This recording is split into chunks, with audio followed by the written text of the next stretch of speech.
Hello everyone, I am Super Mario Sonic Lover, and welcome to Super Smash Bros. 64. Now, first things first, I just want to say that I'm actually playing this on the Wii's Virtual Console, and I'm using a GameCube controller, so yeah, I didn't really want to pay like $60 for this game, so I thought, yeah, might as well just get £7 to get enough points for the Virtual Console version, so yeah, here we are. So, what we're going to be doing here is one player mode or more well known as classic mode in the other games. But one thing that's interesting here is that you actually have a timer here that you can change from 5 minutes to just not having a timer at all. So I'm gonna just turn that to infinite and gonna play as Ness. I actually haven't played this game for very long. I only just got this game recently, and I haven't even played this mode for all the characters yet. I have Ness and Jigglypuff left to do, so yeah. So you can use the C stick to change your colours, which kind of threw me off because I'm used to using X and Y or clicking on the character itself for that. But either way, yeah, let's use this one. Okay. But yeah. This is where the Smash series first started, and I always wanted to get this game because I wanted to see like where everything began, and just for the novelty of just seeing the start of the series, I guess. But basically, it kind of controls as you'd expect. Like, you still have your grab for the GameCube controller. That's Z. And just A attacks, B attacks. It plays pretty much similar to how the other games play. The only difference though is that you don't have up or down throws, I believe, and you don't have side Bs basically. So if so I'm standing still here, and then I press B, it's gonna do PK Fire, but if I do side B, it's just going to do PK Fire again. And if you try doing up or down throw, then it's just going to kind of awkwardly stand there. So, yeah. That's basically how this game works. Not anything too different from the others, but you may have to get used to like not having a side B or an up or down throw, or just really the main mechanics for this game, because a lot of characters share the same like attacks. Well, there are characters that have similar attacks to others. Like a lot of characters have this like forward air, where it's like some kind of forward kick kind of thing. A lot of characters have that, and it's not like, oh, every character's like a clone or whatever, but people do share like similar moves to one another and all that.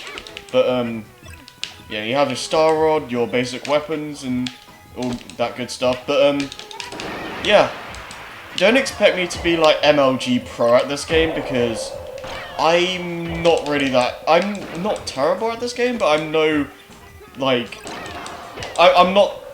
amazing, I guess. So yeah, don't expect like MLG Pro strats or anything like that.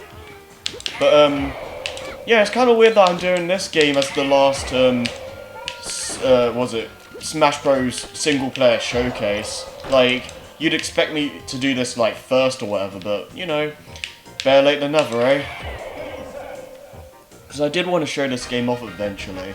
And hey, I mentioned in one of the Brawl episodes that I did want to do this game. I think I mentioned this game in some capacity. I don't know if I said I wanted to do it, but if I didn't, then, well, I did want to do it eventually, because, you know, it's like the only game we haven't played yet, and I haven't shown off the single player content for, so, you know, may as well do it, even if it is the last one we're doing.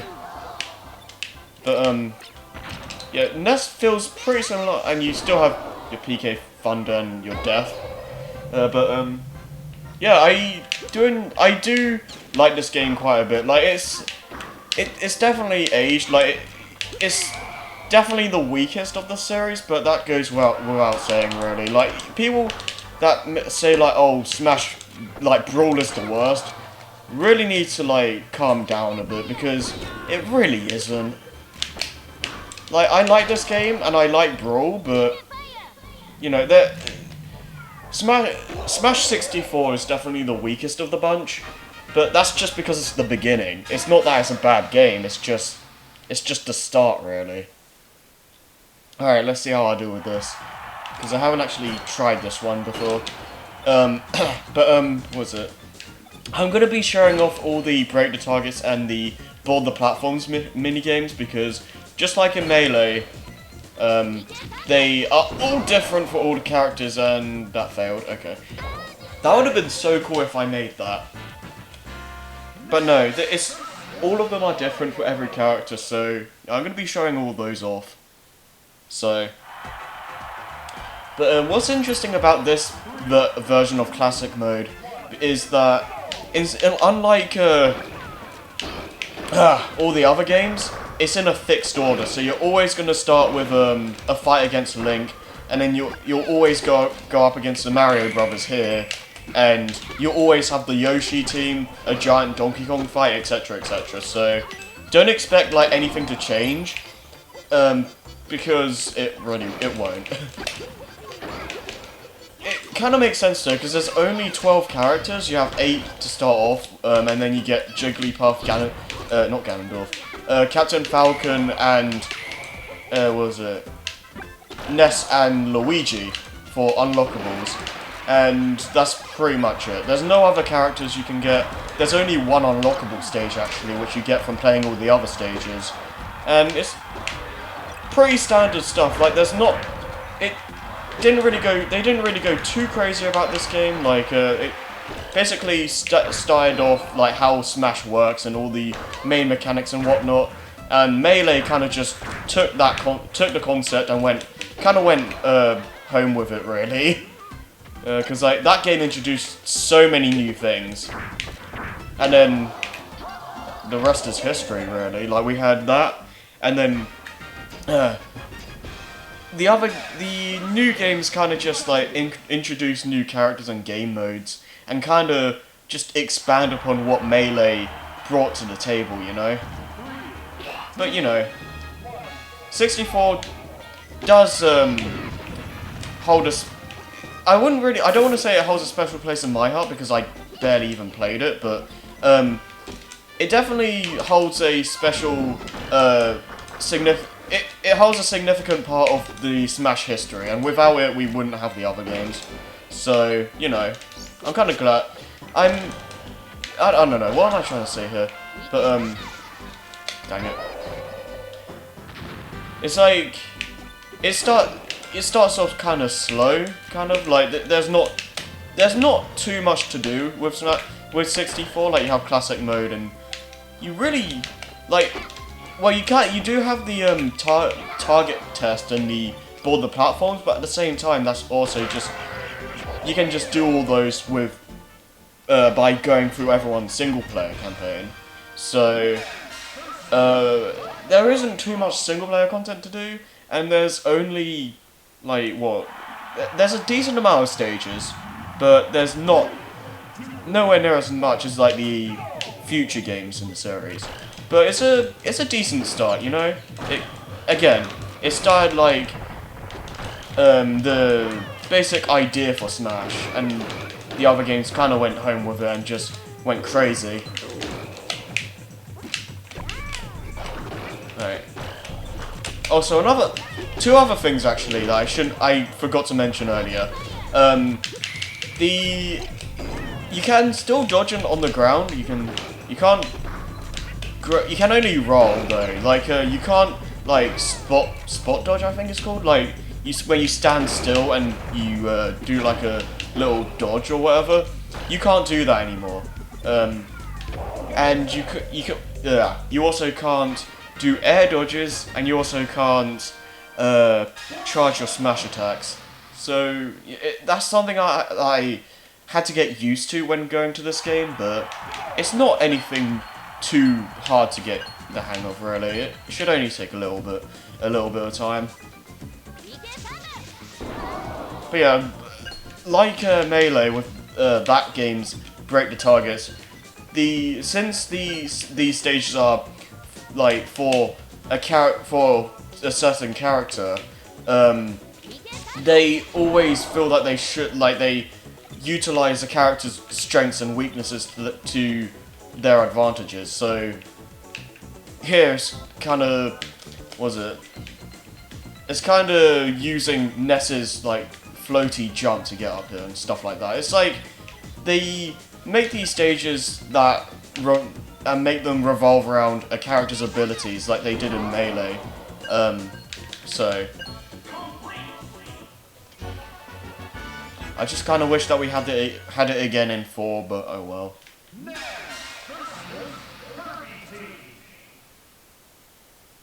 Yeah, and you always get a Kirby team here. It's funny because Kirby was one of the best characters in this game, right behind Pikachu, I believe. I think Pikachu is actually the best character, but in Melee he's like one of the worst. It's pretty crazy because like Sakurai was like, oh, I don't want my series to be overshadowing all the other series featured in Smash, and then he basically held off from including Meta Knight and DDD until Brawl, and what was it? And he made Keepy. Yeah, I can't speak. He made Kirby one of the worst characters, if not the worst character in Melee.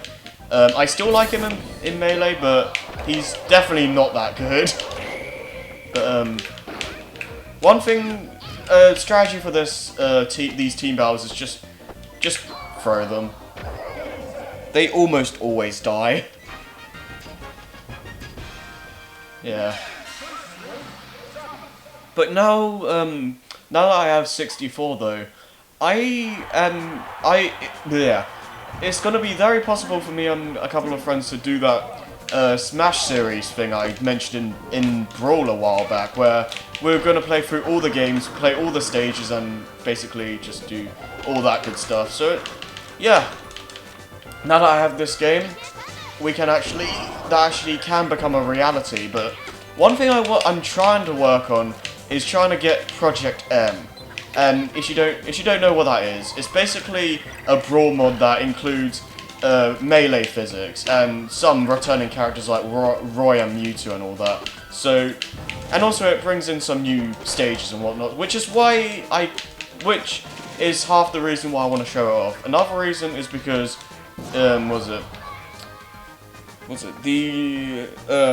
just showing off how the Melee mechanics work with how Brawl handles and all that, because I've been curious to play that for years now, so hopefully I can get that to work soon. Because here's the thing, come on, die please. Alright. No, because like, alright, die. Alright, you're owning me right now.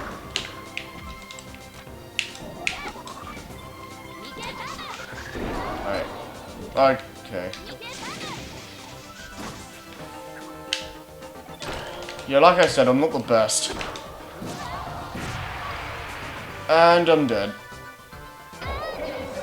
And I almost had it. Alright.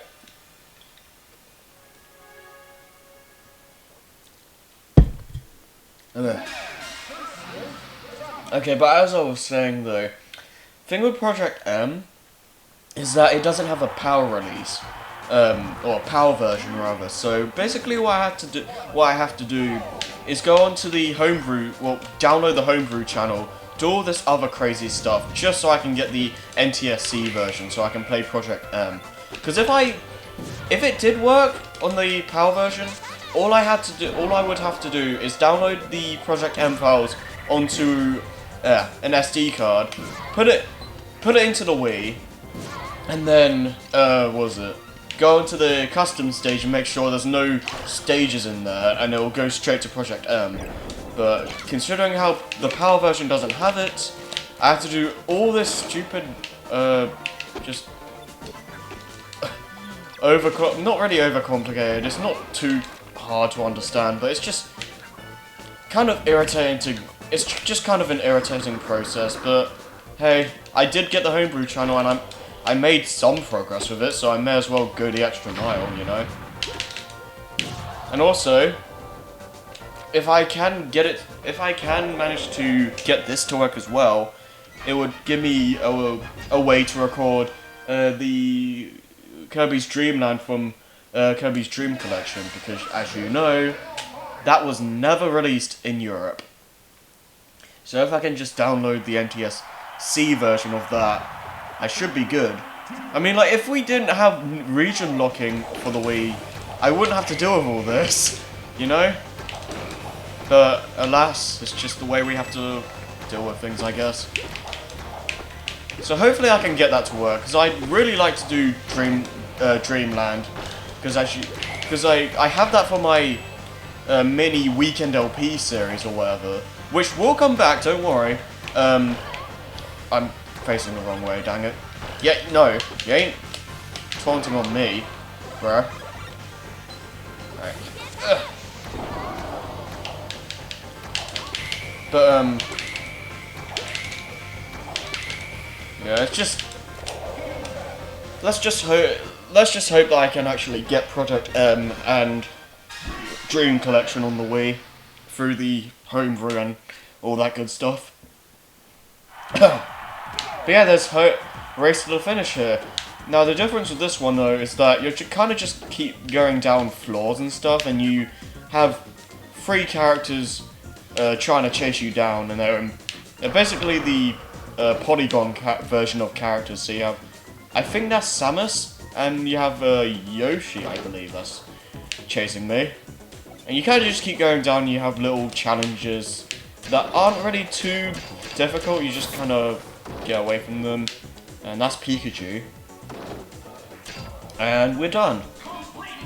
So yeah, it's not really anything too special. It's nowhere near as interesting as Melee's Race to the Finish.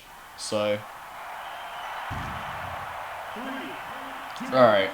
Now, funny thing here is that this is not in the versus mode or whatever, like the multiplayer modes.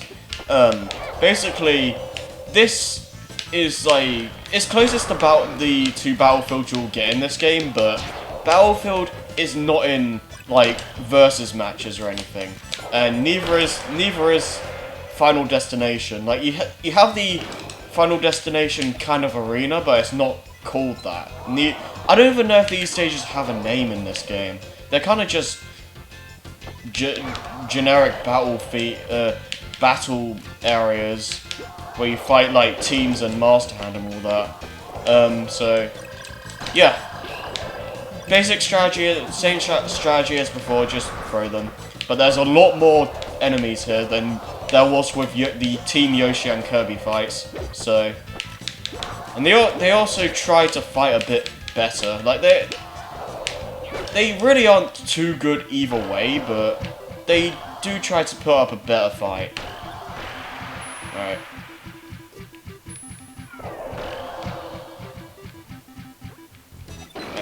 There we go. Okay,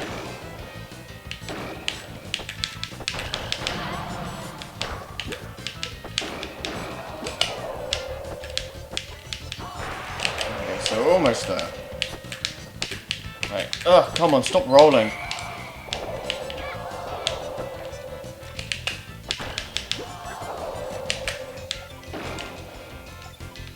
Right.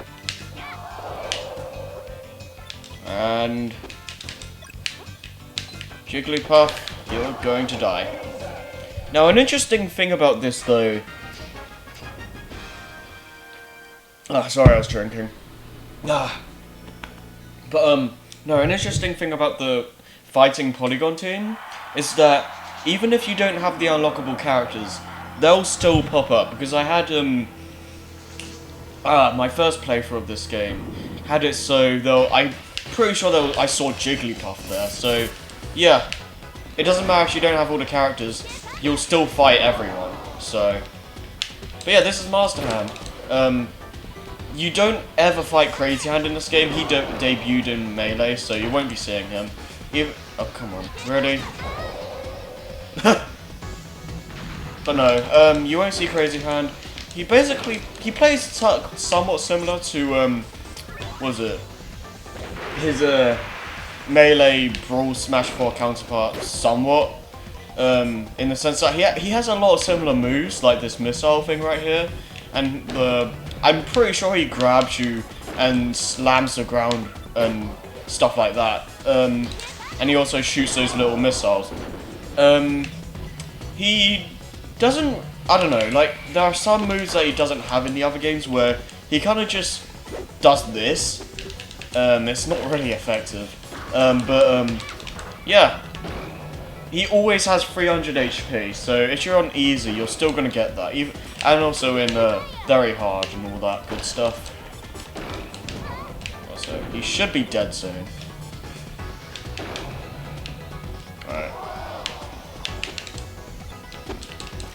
And he also has this poking move as well. And this. And that feels like it does a lot more damage than any others. And I'm screwed. Alright.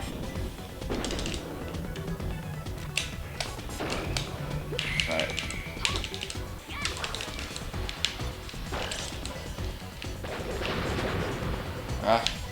Alright, there we go. And he's dead. And I like just falling. But yeah. That was Smash 64. Yeah.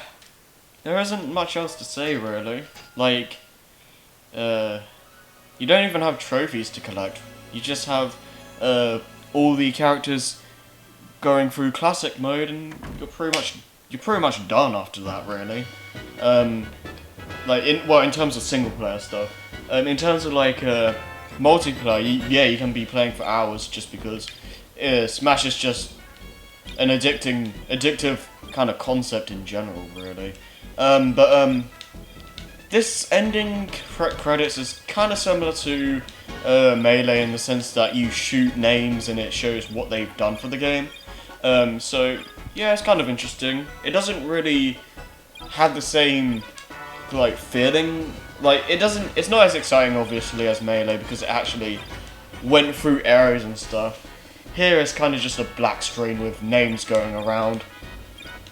But you know, it was the first game, it was the N64, so you can't really go too crazy because, you know, the system will probably explode. I mean, they have kind of blocky kind of character designs because, you know, that's probably just the best they could do for the system, considering how many things they had to put in the game and how much stuff the game has to render at once, you know. And I think this game is at 60 frames per second. I don't know if that's true or not, but I'm pretty sure it is. But hey, if anyone knows anything about that, then just let me know in the comments or anything like that. But yeah. Congratulations. Man. It doesn't have like an ending movie or anything, but it still has the image. Like, congratulations, you did good, I suppose.